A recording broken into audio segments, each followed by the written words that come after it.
Have you ever imagined what the world was like before the Great Flood? A time so remote and different from ours that it seems almost like a legend.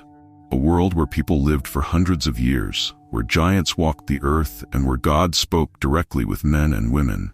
And what if I told you that this world existed and that its story has much to teach us?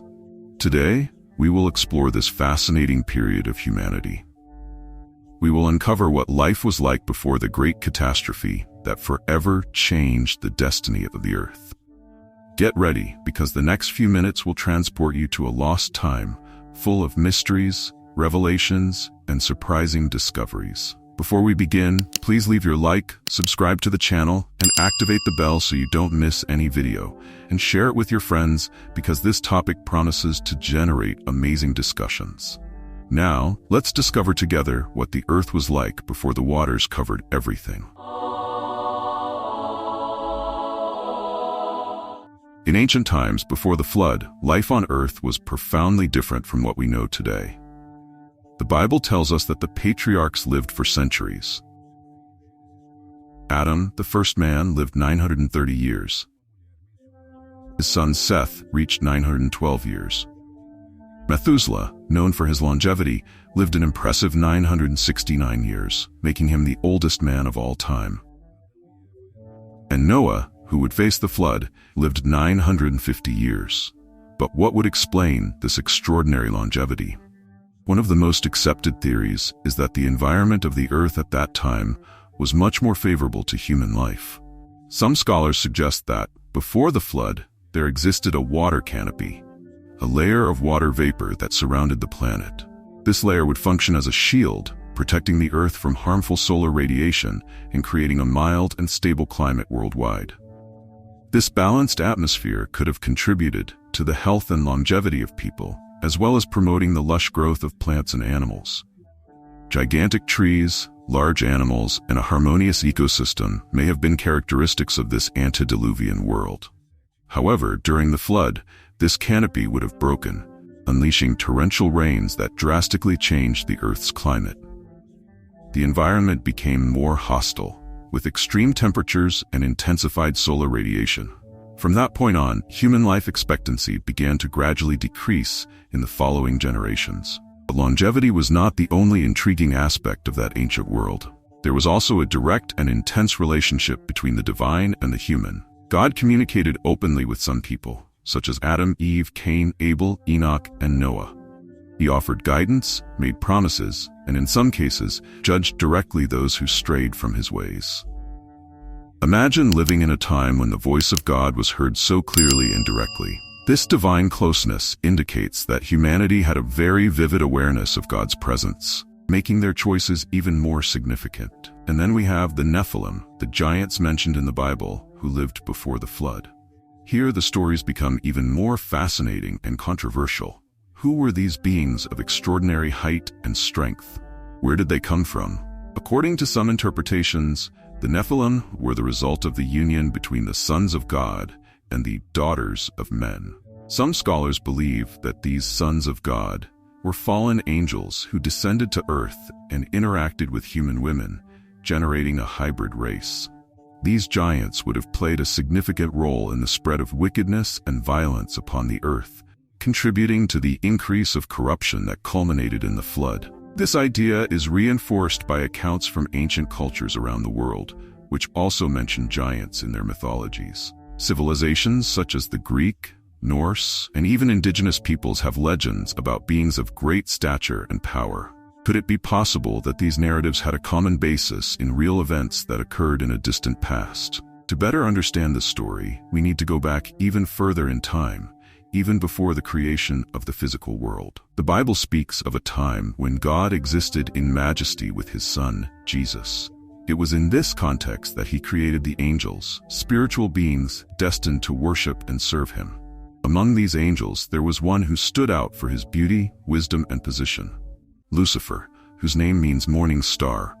He was an anointed cherub, had direct access to the presence of God, and occupied a position of great honor. However, pride took hold of his heart. Lucifer desired to be like God, yearning for the worship that was due only to the Creator. This ambition led him to rebel, convincing 1/3 of the angels to follow him in this insurrection. This rebellion had drastic consequences. God, in his justice, expelled Lucifer and the rebellious angels from heaven. Lucifer came to be known as Satan, the adversary, and the angels who followed him became demons.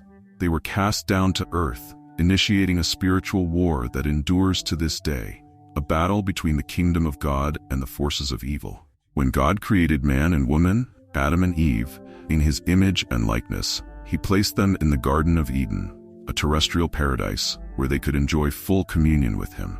This garden was a place of indescribable beauty, with all the trees pleasant to the sight and good for food. In the center of the garden were the tree of life and the tree of knowledge of good and evil.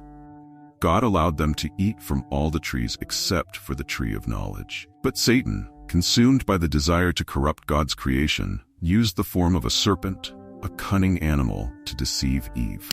He sowed doubts in her heart, questioning God's word. Is it true that God said you must not eat from any tree in the garden? Eve explained that they could eat from all except that one, for if they did, they would die. The serpent retorted, "You will certainly not die. God knows that when you eat from it, your eyes will be opened, and you will be like God, knowing good and evil." The promise of knowledge and power was irresistible. Eve saw that the fruit was attractive and desirable for gaining wisdom.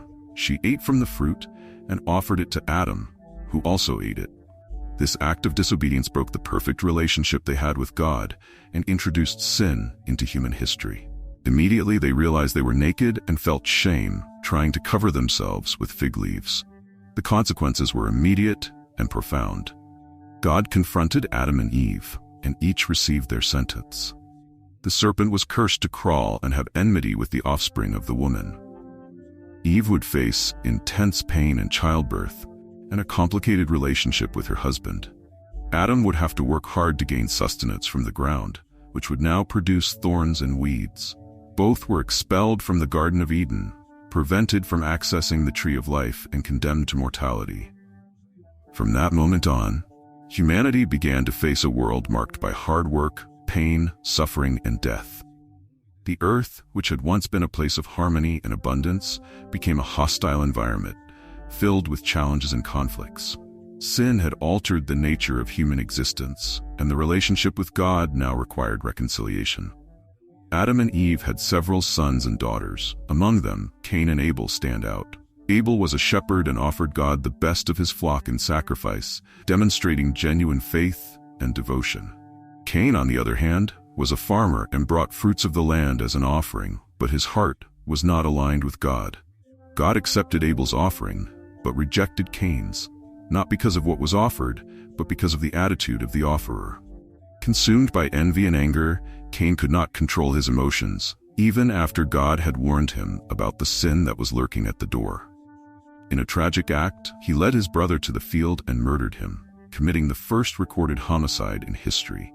When God confronted Cain about Abel's whereabouts, he responded defiantly, "Am I my brother's keeper?" As a consequence, Cain was cursed and condemned to wander the earth as a fugitive and a vagabond. Nevertheless, in his mercy, God placed a mark on Cain so that no one would kill him. Cain established a city and had descendants who made advances in various areas, such as animal husbandry, music, and metallurgy. His descendants, however, followed paths increasingly distant from God, plunging into violence and depravity.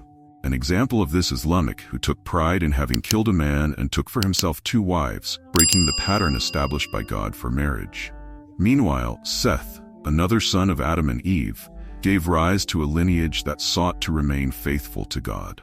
With the birth of his son Enos, the name of the Lord began to be invoked more intensely. Among the descendants of Seth, Enoch stood out for his devotion. The Bible tells us that Enoch walked with God, and for this reason he was taken by him without experiencing death. Enoch was also a prophet, warning of the divine judgment that would come. His example contrasts with the growing corruption of humanity during that period. As generations passed, wickedness multiplied on the earth. Men gave themselves increasingly to violence, immorality, and injustice. The influence of the Nephilim and widespread corruption caused God to observe that The wickedness of man had multiplied on the earth, and that every imagination of the thoughts of his heart was only evil continually. The earth was corrupt before God and filled with violence. In light of this desolate scenario, God regretted having created man and decided to purify the earth, destroying all life with a flood, except for Noah and his family. Noah was a righteous and upright man in the midst of that wicked generation. He walked with God and found grace in his eyes. God revealed to Noah his plan to destroy the earth with a flood and gave him detailed instructions for the construction of the ark, a large boat that would serve as a refuge. The construction of the ark was a monumental task. With 300 cubits in length, 50 in width, and 30 in height, approximately 135 meters long, the ark was a true engineering masterpiece for the time. Made of gopher wood and waterproofed with pitch inside and out, it was designed to withstand the turbulent waters that would come. The ark had 3 decks and enough space to accommodate Noah's family and pairs of all kinds of animals. Noah dedicated about 120 years to building the ark, during which he also preached to his generation, warning about the imminent judgment. He was a preacher of righteousness, but unfortunately people mocked him, refusing to believe that something so cataclysmic could happen. They went on with their lives, eating, drinking, marrying, and giving in marriage, until the flood came and took them all away. Finally, the day came when God commanded Noah to enter the ark with his family and the animals. When everyone was safe inside the ark, God shut the door. Then the fountains of the great abyss were broken up, and the windows of heaven were opened. It rained incessantly for 40 days and 40 nights. The waters rose, covering all the mountains and destroying all life that was not protected in the ark. It was a painful but necessary fresh start for the renewal of humanity. After 150 days, the waters began to recede. The ark came to rest on the mountains of Ararat. Noah sent out a raven, which flew back and forth but found no place to rest. Then he sent out a dove, which returned without finding dry land. 7 days later, he sent out the dove again, and this time it returned at evening with a freshly plucked olive leaf in its beak. This indicated that the waters had receded and that life was beginning to resurge. After waiting another 7 days, Noah sent out the dove again, and this time it did not return. When the land was dry, God commanded Noah to exit the ark. Upon stepping on the ground again, Noah's first action was to build an altar and offer sacrifices of gratitude to God. Moved, God made a covenant with Noah and all of humanity. He promised that he would never again destroy the earth with a flood. As a sign of this covenant, God placed a rainbow in the sky, an eternal symbol of his mercy and faithfulness. The rainbow became a sign of hope and a new beginning for humanity. From this point, the sons of Noah, Shem, Ham, and Japheth, gave rise to the nations that would populate the earth. Shem was the ancestor of the Semitic peoples, including the Hebrews and Arabs. Ham became the father of peoples such as the Canaanites, Egyptians, and Ethiopians. Japheth was the ancestor of the European and Asian peoples. The cultural, ethnic, and linguistic diversity of the world began from these families, fulfilling the divine purpose of filling the earth. The story of the flood teaches us about the justice and grace of God. Despite human corruption, he provided a means of salvation for those who were faithful. Noah is an example of obedience and perseverance, maintaining his faith even when everyone around him ridiculed him. This narrative reminds us of the importance of seeking a genuine relationship with God and living according to his principles, regardless of the circumstances. And thus, humanity had the chance to start over. But the story does not end here. Throughout the centuries, new challenges arose, such as the building of the Tower of Babel, when men, in their pride, attempted to reach the heavens, and God confused their languages, scattering them across the earth. There was also the calling of Abraham, who began a journey of faith that would influence all of human history. These ancient stories are not just accounts of past events, but carry valuable lessons for us today. They invite us to reflect on our own lives, choices, and relationship with the divine. Are we attentive to the signs around us? Are we seeking to live justly amidst the difficulties of the current world? Did you enjoy the video? Then don't forget to give it a like. Subscribe to the channel, leave your opinion in the comments, and share it with your friends. This way, you help me grow the channel so I can bring a lot of light to many more people. Thank you very much for watching Minutes of Illumination, and may God enlighten you. Until the next video.